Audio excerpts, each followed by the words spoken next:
I'm John, and this is my lab report on Physics 2211 Lab 1 Constant Velocity. First and foremost, I'd like to apologize for my voice because I've gotten sick in this first week of school, so hopefully it's not too much of a barrier to this lab report. As you can see, we used a mixture of coding and real-world experimentation to compare two different versions of our constant velocity model. What is the purpose of this lab? The purpose of this lab is to investigate constant velocity motion, and more specifically, to compare our real-world experimentation and our real-world data with constant velocity motion in an idealized computer model setting to get a deeper understanding of the physics concepts behind it. In this lab, we're using Newtonian physics to describe the motion of objects. In specific, we're using Newton's second law, stating that F net is equal to the change in momentum with respect to time, or in its more calculus form, the derivative with respect to time of mass times velocity, which is the definition of momentum. And if we expand this out, we get a little more familiar form of F net is equal to the change in mass with respect to time times velocity plus the change in velocity with respect to time times mass. And for our situation, we know that the object's mass is not changing. In other words, that term's going to zero. So we get the final version of this equation, which we need for this lab, which is that F net is equal to dv dt times m. And so what does this tell us? Well, we can use this both ways. First, we know that if F net is zero, then since mass cannot be zero, dv dt must be zero. In other words, our object's velocity is not changing. And likewise, if we know that our object's velocity is not changing, then we know this term comes out to be zero. We know F net must be zero as well. Now, let's move on to defining our system and its surroundings. Our system is just going to be the cart we have pushed around. This is our only system. So this does not include the track. This does not include anything else. Everything else is part of the surroundings. For example, here's the track. Here is, I'm not even going to try and draw the student's hand, but here's our spring, the earth as well, everything else. This is the only part of the system. Moving to tracker, we can get better definitions for our initial conditions and the details of this experiment. So the initial condition is our x position is roughly 0.15 meters away from the starting point. Our initial velocity is around 0.6 meters per second, and there is no force acting on the object in an ideal situation. And the experiment is that a cart is being pushed by a student, and after the cart is released from their hand, as you can see, that is when we can start measuring the motion of the cart so that we avoid the acceleration during the push.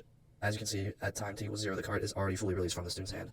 At the end of the track, the cart will collide with the spring. We do not include this deceleration as part of the motion, as well as we include a meter stick at the bottom for a reference point for distance measurements. Now let's move on to the details of the coding. So first here we have a declaration of all of the objects we're going to need for this programming. As we move further down, we have the ball's mass, which is not relevant for this experiment because we actually have no net force on the object, and this is only relevant if we want to update the velocity vector. Here we have the initial position and velocity vectors equal to that 0.15 meters and 0.6 meters per second, respectively. These are the actual values of those two initial values. And here we have our definitions for t and delta t. Delta t here we have equal to 1/60th of a second because the initial video was shot in 60 hertz or 60 fps. So we want to match up the time steps with our experiment and our coding simulation.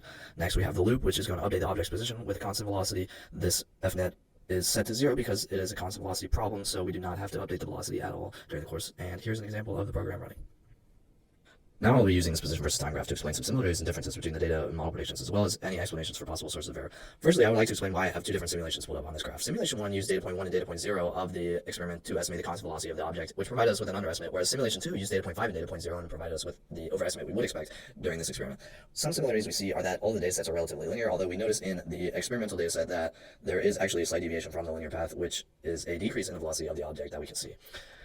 Another similarity is that they all start at the exact same position and end relatively at the same position, and they all take very similar amounts of time to get there.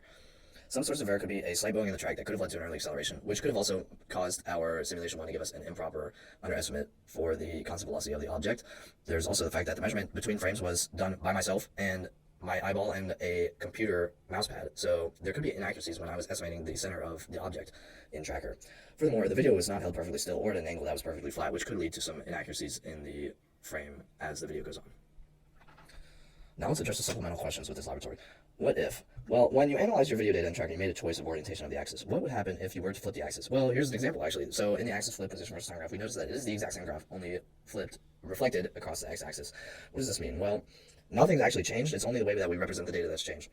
If we look at the absolute value of the velocity, well, the magnitude of the velocity has not changed, and only the direction. However, we must realize that this new direction is representing a motion on the negative x-axis, which is the same as motion representing the positive x-axis on our old graph, so therefore it is actually representing the same exact motion.